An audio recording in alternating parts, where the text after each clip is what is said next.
Good day to all. வாங்க மேக்ஸை புரிஞ்சு படிப்போம்.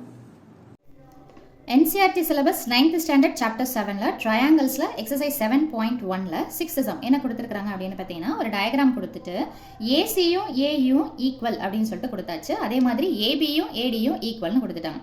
பிஏடின்ற ஆங்கிளும் இஏசின்ற ஆங்கிளும் ஈக்குவலாக இருந்ததுன்னா நம்ம என்ன ப்ரூவ் பண்ணணும்னு பார்த்தீங்கன்னா PC is equal to DE அப்படின்றது ப்ரூஃப். ஸோ இதுதான் கிவன் டயக்ராம், கொஸ்டினில் கொடுத்துருக்கக்கூடிய டயக்ராம். ஸோ நம்ம எப்படி ஸ்டார்ட் பண்ணலாம் அப்படின்னு பார்த்தீங்கன்னா சம்ம இந்த ஆங்கிள் ஈக்குவல்னு கொடுத்துருக்காங்க இல்லைங்களா, இதுலேருந்து தான் நம்ம ஸ்டார்ட் பண்ண போகிறோம். ஸோ ஃபர்ஸ்ட் கிவன் என்ன அப்படின்னு பார்த்தீங்கன்னா angle PAT is equal to angle EAC, ரைட்டுங்களா? ஸோ இப்போ இதில் நம்ம என்ன பண்ண போகிறோம்னு பார்த்தீங்கன்னா ஒரு ஆங்கிள், அதாவது பிஏடினா இந்த ட்ரையாங்கிளுங்களா, அதே மாதிரி இஏசின்னா இந்த ட்ரையாங்கிள், அதாவது இந்த செட்டு வர மாதிரி இருக்கும். இப்போ இது ரெண்டுத்துக்கும் காமனாக ஒரு ஆங்கிள் இந்த பக்கம் போகுது இல்லைங்களா, இந்த ஆங்கிளை லெஃப்ட் சைட்லையும் சரி ரைட் சைட்லையும் சரி என்ன பண்ண போகிறோம் அப்படின்னு பார்த்தீங்கன்னா ஆட் பண்ண போகிறோம். ஸோ அப்போ ஆட் பண்ணால் என்ன கிடைக்கும் அப்படின்னு பார்த்தீங்கன்னா ஆங்கிள் பிஏடியை ஃபஸ்ட் எடுத்து போட்டுருங்க. போட்ட பிறகு எந்த ஆங்கிள் ஆட் பண்ண போகிறோம்னு பார்த்தீங்கன்னா டிஏசி, ஆங்கிள் ஏல தான் இருக்கிற மாதிரி பார்த்துக்கணும். ஏன்னா இது ரெண்டுத்துக்குமே ஆங்கிள் எதில் தான் இருக்குதுன்னு பார்த்தீங்கன்னா ஏ. ஸோ அப்போது என்ன ஆட் பண்ண போகிறோம், டிஏசி இஸ் ஈக்குவல் டு இங்கே இருக்கிற ஆங்கிளை முதல்ல எடுத்து எழுதுங்க, ப்ளஸ் திரும்ப இதே ஆங்கிளை இந்த இடத்துல போடுங்க. ஸோ இப்போ நம்ம மேக்ஸை பொறுத்த வரைக்கும் என்னென்னு பார்த்தீங்கன்னா ஏதாவது ஒரு கான்செப்டை ஆட் பண்ணுறீங்கன்னா ரெண்டு பக்கமும் ஒரே மாதிரியே ஆட் பண்ணும், அல்லது ஒரே பக்கத்தில் ஆட் பண்ணுறீங்கன்னா ஆட் அண்ட் சப்ட்ராக்ட் இந்த கான்செப்ட் நம்ம யூஸ் பண்ணுவோம். ஸோ அந்த மாதிரி தான் நம்ம என்ன பண்ணியிருக்கிறோம்னு பார்த்தீங்கன்னா ரெண்டு சைட்லையுமே ஆங்கிள் டிஏசியை ஆட் பண்ணியிருக்கிறோம். இப்போ இந்த டயக்ராமேட்டிக்காக பாருங்களேன், பிஏடி பிளஸ் டிஏசி அப்படின்னா என்ன வந்துடும்னா பெரிய ஆங்கிளாக வந்துடுங்களா, அதாவது பிஏசி அப்படின்ற ஆங்கிள் வந்துடும். ஸோ இதை ஆட் பண்ணால் நமக்கு என்ன ஆங்கிள் கிடைக்கும்னு பார்த்தீங்கன்னா பிஏசி இஸ் ஈக்குவல் டு, அதே மாதிரிங்க பாருங்க, இஏசி பிளஸ் டிஏசி அப்படின்னா என்ன வந்துடும், இஏடி இந்த மொத்த ட்ரையாங்கிள் மாதிரி வந்துடும். ஸோ அப்போ என்ன வரும் அப்படின்னு பார்த்தீங்கன்னா ஆங்கிள் இஏடி. ஸோ இதை வச்சு நம்ம என்ன பண்ணிட்டோம்னு பார்த்தீங்கன்னா இந்த ரெண்டு ஆங்கிள் சேம் அப்படின்னு சொல்லிட்டு சொல்லியாச்சு. இப்போ நம்ம என்ன பண்ண போகிறோம்னு பார்த்தீங்கன்னா இந்த ஆங்கிள் எடுத்தோம் இல்லைங்களா, இதை அப்படியே ஒரு ட்ரையாங்கிளாக நம்ம கன்வெர்ட் பண்ணி போகிறோம். ஸோ என்ன அப்படின்னு பார்த்தீங்கன்னா இன் ட்ரையாங்கிள் பிஏசி அண்ட் ட்ரையாங்கிள் என்ன எடுத்துக்கிறோம்னு பார்த்தீங்கன்னா இஏடி. நம்ம தனியாக வரைஞ்சோன்னா நமக்கு இன்னும் கிளாரிட்டியாக இருக்கும். ஸோ ஃபஸ்ட்டு என்னென்னு பார்த்தீங்கன்னா பிஏசி, ஸோ பிஏசி இந்த ட்ரையாங்கிள் எடுத்து வரைஞ்சிக்கிறோம்.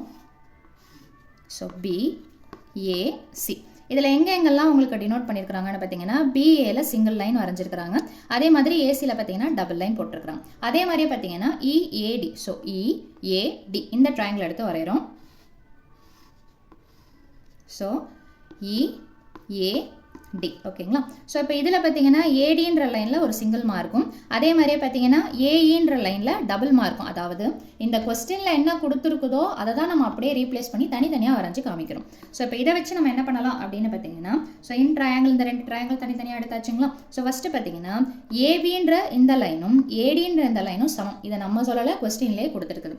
ஸோ அப்போ என்ன அப்படின்னு பார்த்தீங்கன்னா ஏபி இஸ் ஈக்குவல் டு ஏடி, இது என்ன கொஸ்டினில் கிவன். அதே மாதிரி ஒரு சைடை எடுத்துட்டோங்களா, அதே மாதிரி நம்ம என்ன ப்ரூவ் பண்ணியிருக்கிறோம்னு பார்த்தீங்கன்னா இந்த ரெண்டு ஆங்கிளும் ஈக்குவல்னு சொல்லிட்டு நம்ம ப்ரூவ் பண்ணியிருக்கிறோம். அதை திரும்ப எடுத்து எழுத போகிறோம். So angle BAC is equal to angle EAT, இது என்ன அப்படின்னு பார்த்தீங்கன்னா ப்ரூவன் அபவ் அப்படின்னு சொல்லிட்டு எடுத்து எழுதிருங்க. நம்ம மேலே இந்த ரெண்டு ஆங்கிளை ஆட் பண்ணி ப்ரூவ் பண்ணி காமிச்சிருக்கிறோம் இல்லைங்களா, அதை வச்சு நம்ம என்ன சொல்கிறான்னு பார்த்தீங்கன்னா இந்த ரெண்டு ஆங்கிளும் சமம் அப்படின்னு சொல்லிட்டு போட்டுட்டு ப்ரூவன் அபவ் அப்படின்னு சொல்லிட்டு சொல்லியாச்சு. இப்போ இந்த சைடை சொல்லிட்டோங்களா, அப்போ மீதி இருக்கிற சைடு என்ன இருக்குதுன்னு பார்த்தீங்கன்னா இதில் ஏசி, இதில் எதுக்கு சமமாக இருக்குது ஏஇ, இதுவும் கொஸ்டினில் கிவன் தான். ஸோ அப்போ என்னன்னு பார்த்தீங்கன்னா AC is equal to AE. So அப்போ என்ன, இதுவும் கொஸ்டினில் கிவன். அப்போ நம்ம என்ன பண்ணியிருக்கிறோம், சைடு ஆங்கிள் சைடு. ஸோ இந்த கிரைட்டீரியன் படி நம்ம எந்த ரெண்டு ட்ரையாங்கிள் எடுத்தோமோ அந்த ரெண்டு ட்ரையாங்கிளும் என்ன அர்த்தம்னு பார்த்தீங்கன்னா கான்க்ருவென்ட்னு சொல்லிட்டு அர்த்தம்.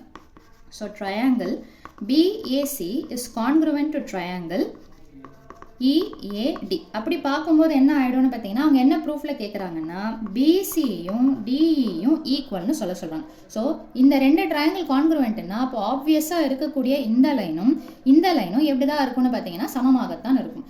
என்ன ரூல் அப்படின்னு பார்த்தீங்கன்னா பை சிபிசிடி, அதாவது corresponding parts of the congruent triangle படி இந்த ரெண்டு சைடும் ஈக்குவல் அப்படின்றது தான் இந்த சொல்யூஷன். ஸோ மீண்டும் அடுத்த பதிவில் வேறொரு சம்மோட சந்திக்கிறேன். தேங்க்யூ.